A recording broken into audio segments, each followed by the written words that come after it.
You're watching HCAM's public channel, where you can keep up with the latest events happening in Hingham and our surrounding communities. For more community-related programming, tune in to HCAM's educational channel on Comcast 22, Verizon Fios 29, and Government channel on Comcast 9 and Verizon Fios 30.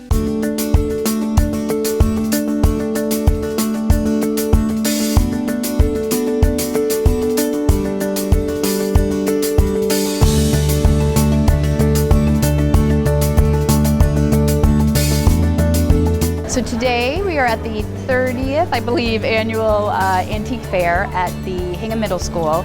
It's a great organization of whose Fair Productions puts this together. They have vendors come in from all over the country.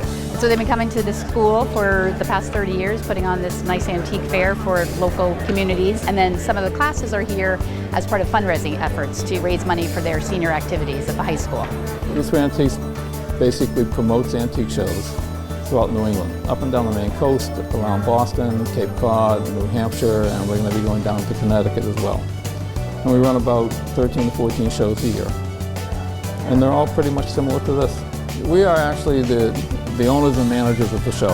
The high school has been our sponsor for years. Basically, we handle getting the antique dealers to come, do all the paid advertising and the promotion, handle everything that has to do with the antique show. The sponsors basically help us with advertising in the community. They provide kids to help during the show itself. They're running a bake sale, they handle the food. So it's a nice cooperation between two groups is what it comes down to. We just took on the task, so this is the 30th annual antique show. And John and I have been working together, so we work with each class, and each class is separated. So they have, in charge of the bakery, the cafe, also the advertising and the brochures. John and I work closely together. We create a brochure, sell some ads, so it helps the Hingham High School to raise money. We do all the advertisement in Hingham.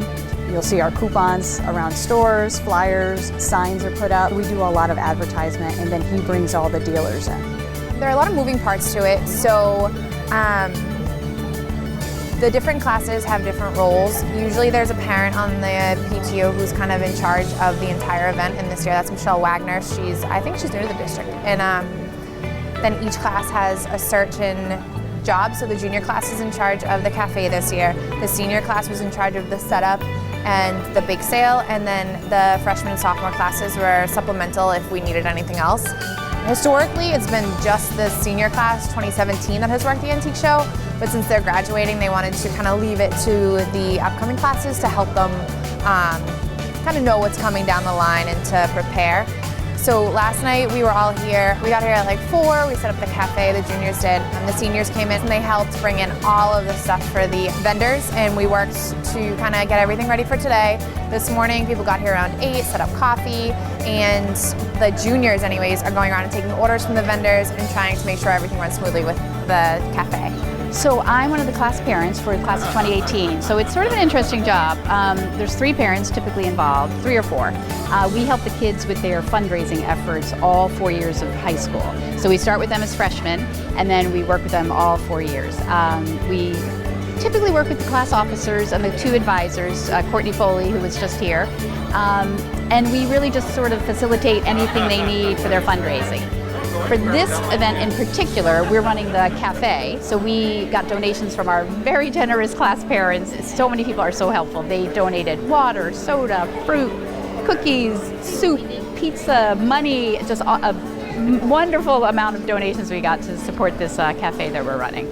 In terms of teachers, it's really just the class advisors. The teachers at the high school are the class advisors, and their class parents, such as Michelle Ayers, works with the class of 2018, and she was here with me last night, and parents are volunteering in the CAF and at the bake sale and supervising.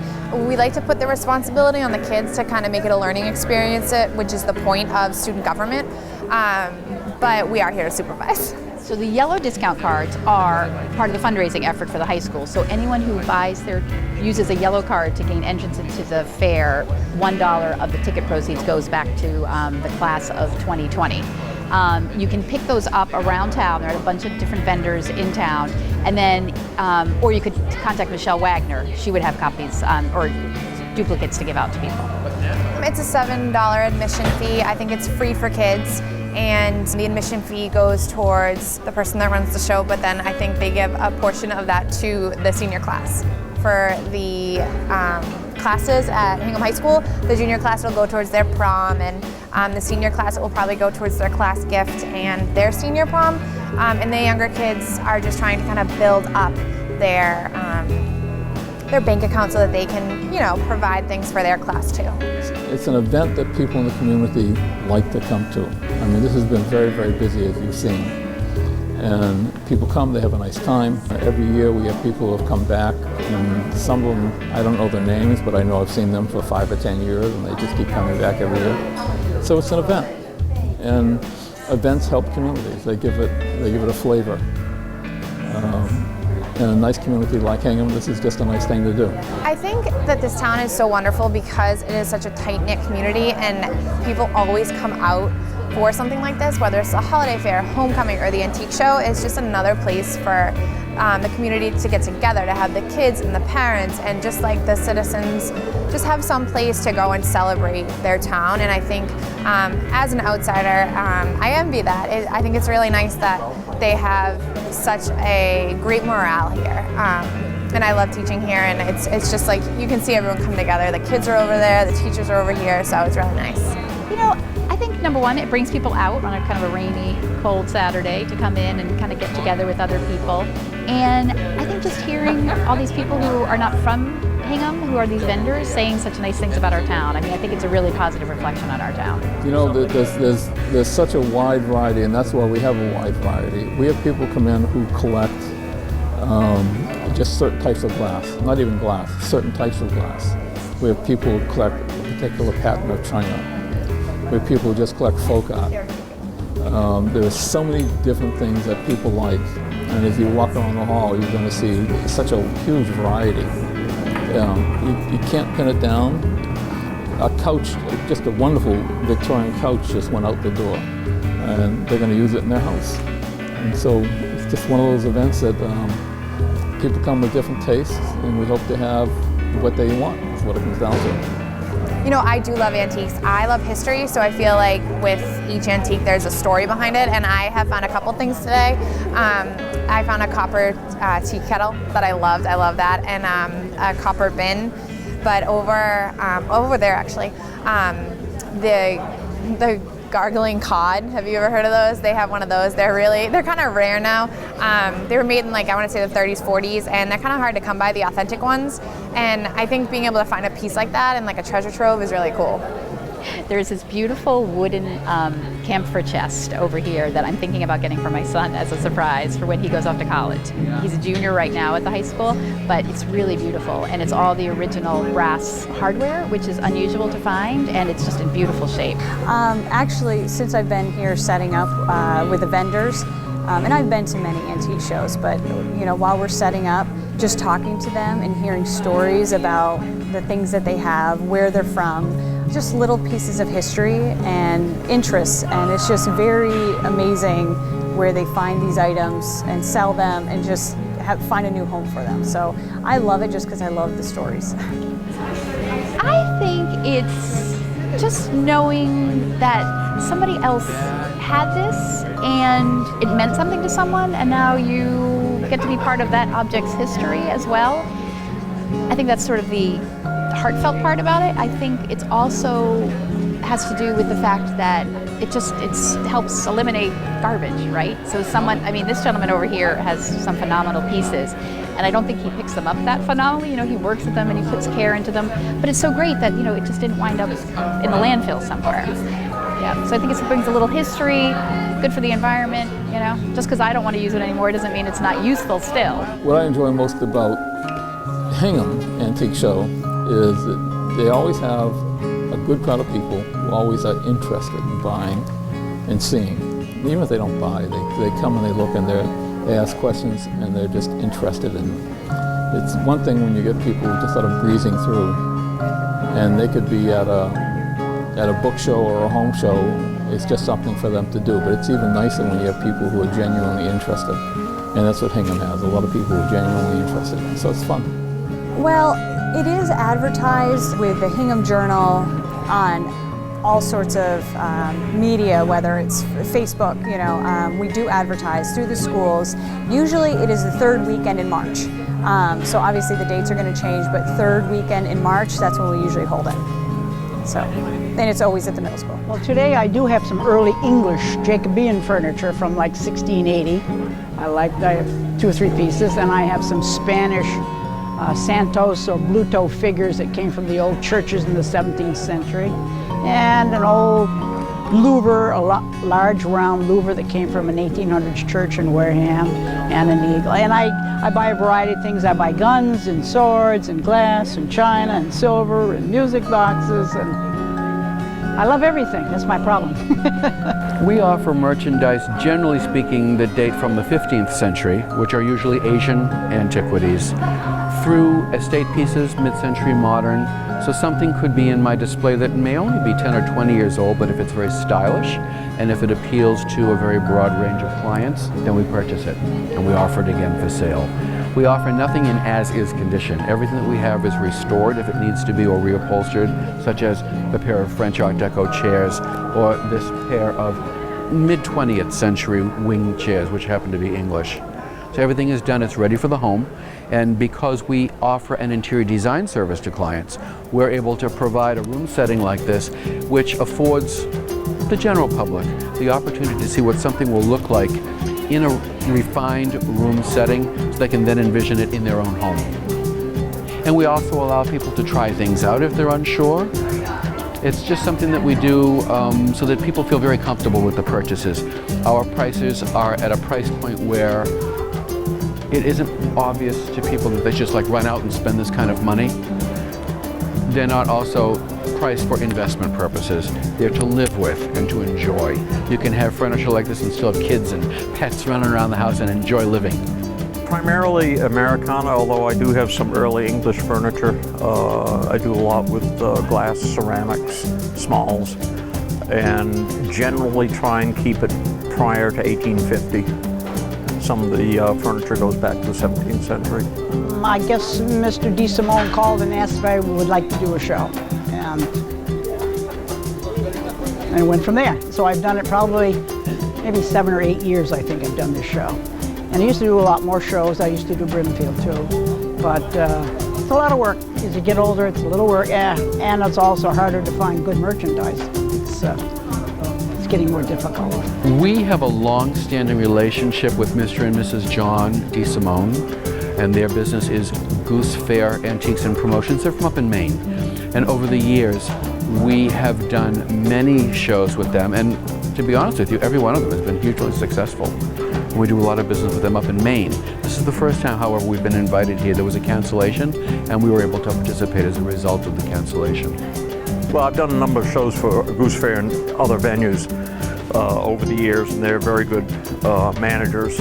And this isn't too far from me. I live on the Cape, so I thought I'd give it a try. This is the first year I've done it. I'm very esoteric in what I offer, so there's really no one thing, perhaps glass, because I'm known for that, but I have a very wide variety of offerings, so I never know what people might be interested in. Pre-Columbian, early English, or early Germanic ceramics, anything like that. It's really hard now because you just don't know what anybody wants anymore, and that's why it's hard to go into a house to buy things, and it's hard to figure out what you're going to pay for them too, because the interest is not there for all the things that we used to sell. And we used to sell things that the market used to be up here, and now it's way down there. Some people don't even want to look at it anymore.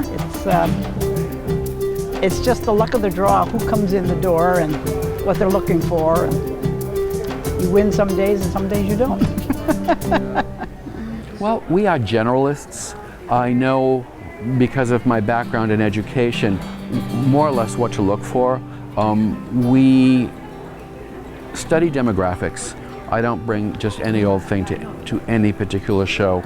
We try and figure out what homes are selling, what homes have sold, price points of houses, and we look at style. So obviously I'm not going to bring a room setting filled with mid-century modern to Hingham. There are people here that enjoy that, and we bring a few pieces, but what we try to do is bring furniture to a location where we're going to have a sympathetic audience.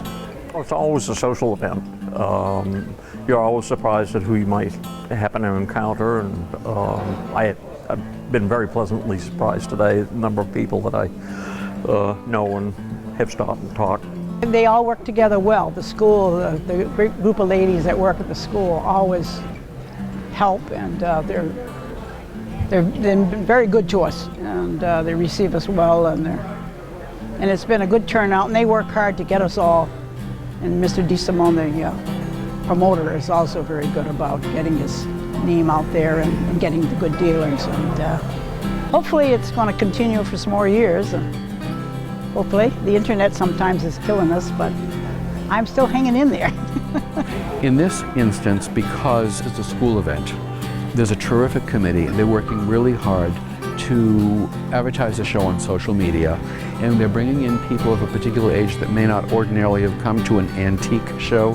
The term antique scares so many people because I think it involves acquiring knowledge, and with everyone doing this, everyone's lives have become so fast-paced.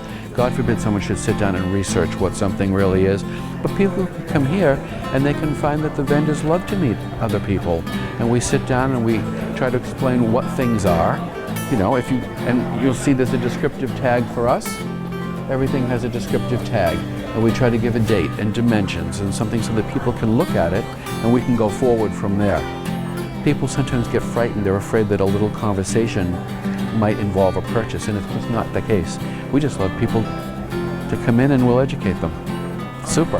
I think a lot of it came from the fact that I was able to grow up in a home that was built in 1688. So I was surrounded by history at a young age. As a paper route boy, I had contact with a woman who owned an antique shop. I had never even been one, didn't even know what one was. And she and her husband, he was a contractor, he restored old homes. And we hit it off.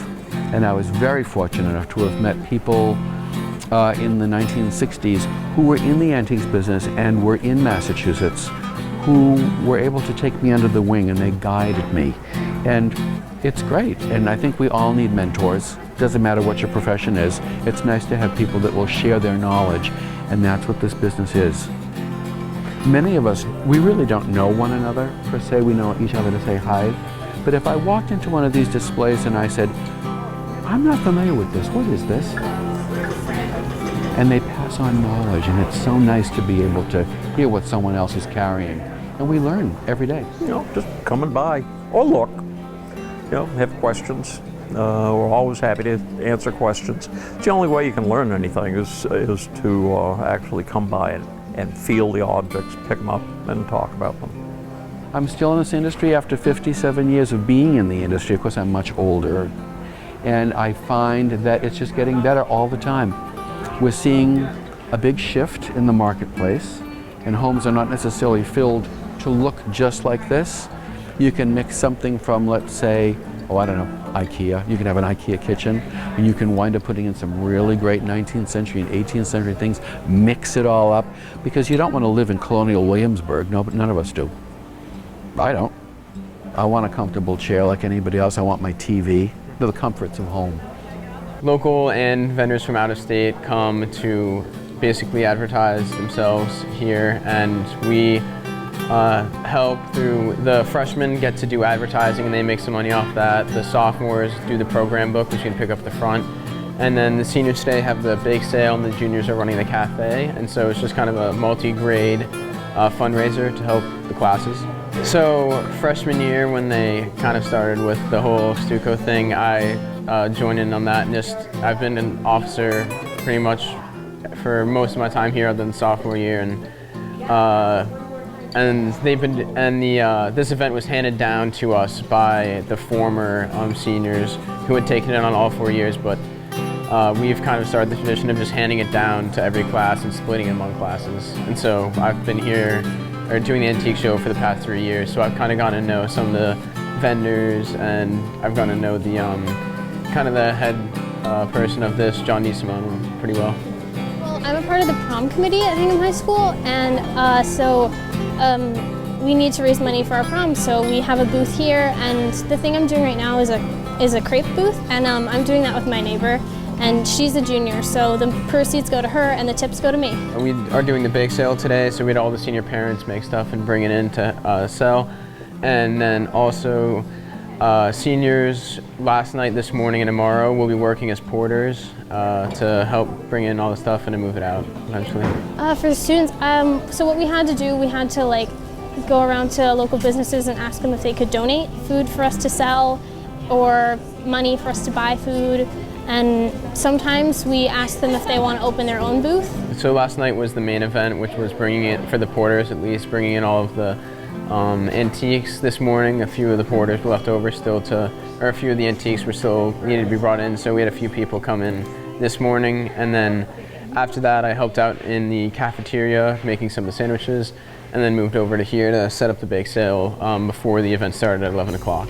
And then tomorrow, probably the same thing, coming in to help with the bake sale and then cleaning up after that.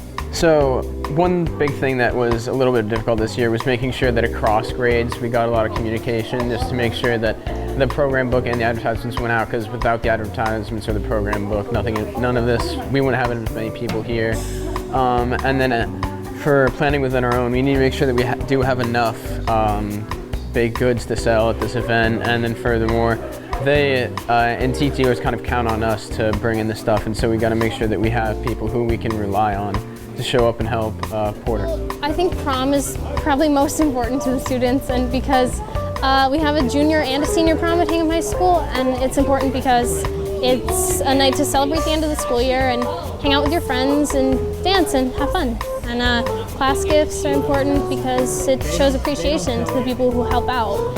So I would say prom is something that like every single kid has been looking towards since, I mean, last year we had junior prom, and then this year it's pretty much the talk of it, especially since we're less than 40 school days away from the end of the year. And so we're also looking at graduation, and then after prom, the class gift, which we've been discussing recently. So I think it's the final parts of being a high school student is prom, graduation, and the senior gift, and it's just, I think, special to a lot of students.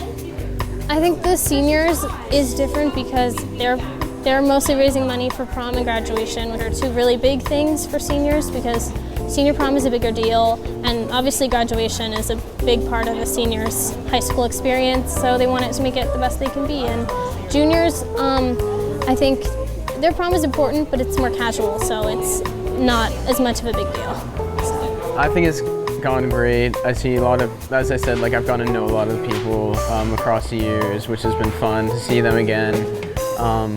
And also seeing parents come through is a lot of fun. Something that I enjoy is, even I like some of the stuff here, which is fun, but I think the most enjoyable part for me at least is getting to see familiar faces that I only get to see once every year. Well, I've enjoyed working at the crepe station, and I think I'm gonna look for a picnic basket. So yeah, I think that will be fun. I think it kind of brings us together to, I think, and something that someone else said earlier, a Hingham middle schooler parent came by and they said there was a great opportunity to see the middle school itself, the 2-year-old middle school, and it kind of just exposed the community to a larger amount of stuff, because we have people from Maine, I think there's a few sellers from Connecticut or New Hampshire, and I think it's just a good event for the entire town. And I know like even some of the advertisements go out to beyond Hingham, so that also can increase that value. I think this event is beneficial to the Hingham community because it brings people from outside of town, and if they come to the antique fair, they can buy some cool antiques, and they can also, if they don't buy like refreshments or anything here, they can go out and buy things from local businesses. So I think it helps the town economy. Yes, it's the Garden Cafe. It's very inexpensive, little way to come and have a little snack. So we have 2 kinds of soup, cheese pizzas, sandwiches, turkey, ham, and Liz Donahue did a fabulous job making all the sandwiches for us. She made a turkey gobbler sandwich with stuffing and cranberries. There's drinks available, fruit, cookies, chips, that type of thing. So I think the soups and the sandwiches are $2, and the drinks and snacks are $1. So pretty reasonable for you know, and it's a great way to feed the vendors because obviously they're stuck here all day. They can't really get out. And for those vendors who are here working by themselves, the students walk around with a cart and sell them food right off the cart.